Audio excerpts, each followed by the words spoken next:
কোনো আইতার হইতো না, খুব ভালো হচ্ছে গাছ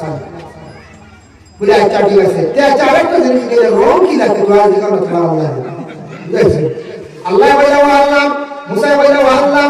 এই গরুটার রং কি হয়তো কালা পত্রা আল্লাহ জানাই না তারা গিয়া হইল গরুটার ওলা রং হইতো দুনিয়া জেলার কোনো গরুটার রং নাই, গরুটার রং হইতো হলুদ বর্ণ, হলুদ গরুদের সামনে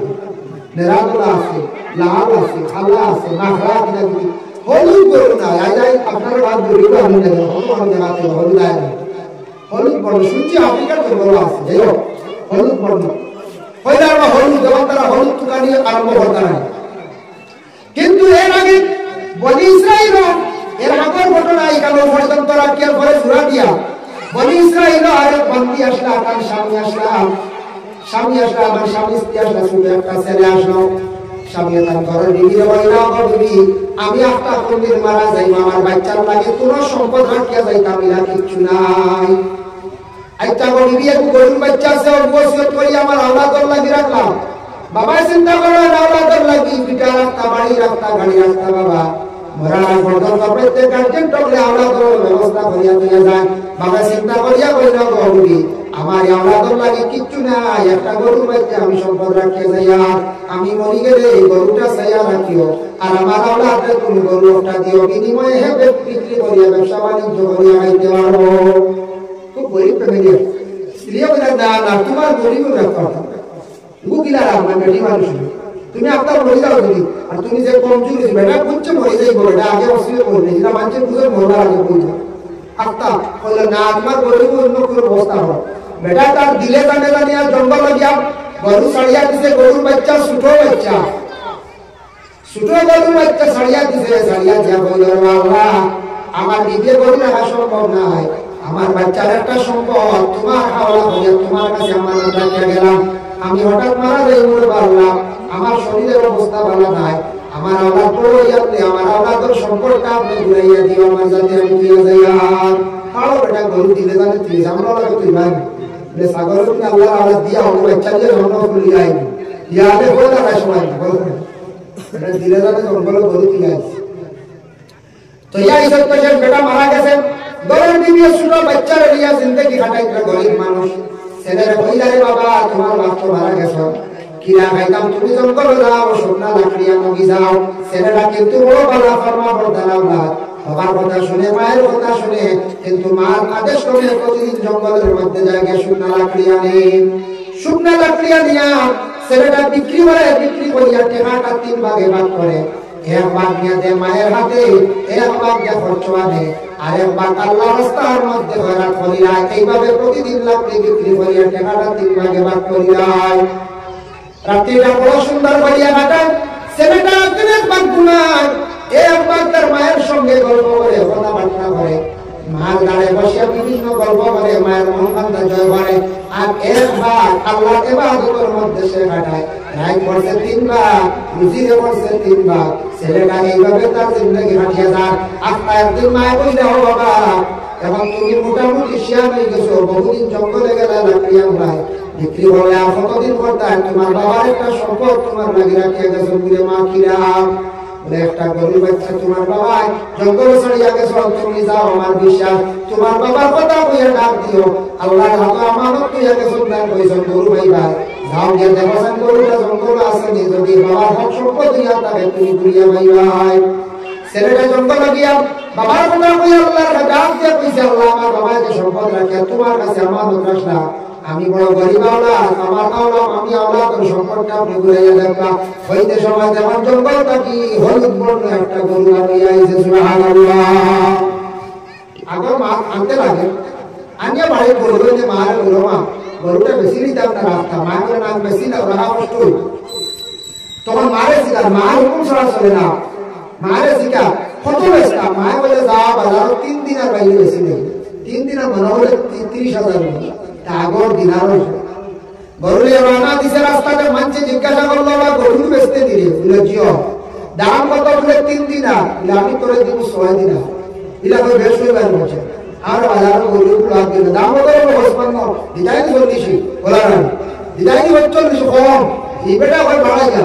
বলে না তুমি 6 বলতে 6 আমি দিতাম না দেখেন এটা আমার মাইয়া কইছেন কি না মার হুকুম ফিরাই না সুবহানাল্লাহ বুড়ি আমার কাছে লাইতে লাগবো বলে যা গরু নিয়ে যা মারে জিজ্ঞাসা করে আসিও গরুটা নিয়ে বাড়ির মধ্যে গেছে যা বলল বাবা রাস্তায় একজন ব্যক্তি আমার জিজ্ঞাসা করলা হইলা গরুর দাম কত হইলাম 3 দিনার সে বলল 6 দিনার দিতাম নি মা বলে দাও বালা 6 দিনার দিছে লিয়া এই বেশ পাইছে বালা আয়া হইল আমার মা কইছো নিজাও ধরতিছ 6 দিনার আপনি দিলাই যা বলে না আগে কইলাম 6 দিতাম না 12 দিনার বাড়ি এ চিন্তা করি হইল যাবা দিনা না আবার বুঝা লাগবে আমার মায়ের কথা বুঝা লাগবে মাইকে যাইয়া বলুন আবার বাড়িতে যাই আমরা হইল মা এই যখন বাড়াই আরো 6 দিনার এটা চিনি না মানুষ বলে গরু আমার বাড়ি পাঞ্জা রাখা যাইও না তুমি একা যাও গিয়া হইল তারপরে গরুর দাম কইয়া দিতা বিক্রি করার সময় ওই গেছে দিনা বান্তা কইয়া দিতা নতুবা তার নাম পরিচয় দিতা নতুবা তার হইয়া আমার বাড়িতে আমার সঙ্গে দেখা হতা সাইরা বুঝিতে ছেলেটা মায়ের আদেশ সময় আবার কইয়া গেল গরু নিল না সেই ব্যক্তি দাঁড়ায় অবা গরু আপনারা রাখেন এই কারণটা কি বলে আমার মায়ের কইয়া দিছেন আপনারা কইলাম এক নম্বরে কইতাম আপনি আমার মায়ের কইছেন গরুটার দাম আপনি কইয়া দিতা নতুবা গরুটা বিক্রির সময় হয়ে গেছে না ওখান কইতা নতুবা আপনি যাইতা আমার মায়ের কইছেন আমার মায়ের কইছেন আর গরুটা বিক্রি করার সময় হয়ে গেছে না ওখান আপনি কইয়া দিতা বলে তোমার মারে গিয়া হইল আমার পরিচয় বলে মায়ের কইছেন পরিচয় দিতাই বলে তোমার মারে গিয়া হইল বলে আমার পরিচয় হলো যে আমি আল্লাহর ফেরেশতা জিবরাইল সুবহানাল্লাহ তোমার মারে বলে গরুটা এখন বিক্রি করতে না গরুটা তোমার আমার বাড়িতে রাখি দিও বনি ইসরাইলের পুরো মানুষে তারা ওই ধরনের গরু তুকার তালাশ করে তারাই গরুটা লাগবো হলুদ বর্ণ গরু মারনা তারা যখন গরুটা নিতে চাইব তখন তুমি তার কি করিও তুমি তার গরুটারে ওলা দাম ধরাইয়া দিও জব করিয়া চামড়ার ভিতরে যতবার সোনা লাগা হইব কতবার সোনা দিলে গরু দিও নতুবা দিও না যখন ছেলেটা মারে আসিয়া বলেছে গো মাইন জিব্রাইল ফেরেশতা আমরা কতটুকু সাহায্য করলাম জিব্রাইলে কইয়া দিছেন তখন মায়া ছেলে গরুটা বাড়ির মধ্যে লইয়া খালি অপেক্ষা করতা বনি ইসরাইলের মানুষ কইলা ও ভাই লইছি গরু না হইলে আমরা লইতো না বলে শর্ত হইল তোমার সোনা দিলে দিব না তোমারা তারা বলে ঠিক আছে তোমার সোনা দিছ সামরার ভিতরে তোমার সোনা যাব তোমার সোনা দিয়া গরুটা লইয়া গেছো গিয়া নিয়া কি বলছেন গরুটা সবাই বলিয়া মাংস তোমার দিয়ে পিঠা মারছ মারার লগে লগে সাসা জিন্দা হইয়া কইলা রে আমার বাতি যায় আমার আমদার রাত মারি লাইছি না বাতি যায় মাদারি বাড়ি দিছি আর ইবাদি কুতো নিয়ে গেছে কি হইল বক্তা কাঞ্চন করিয়া ওরা ফরমা করতে আসলো বাপর সম্পদ হক আসলো বাপর সম্পদ যদি হক হয়ে থাকে এই হক সম্পদ কোনোদিন মিটে না ছাড়ে না আওলাদ কোনোদিন জমিন ভিখারি না আর আওলাদটা বড় ফরমা করতে আসলো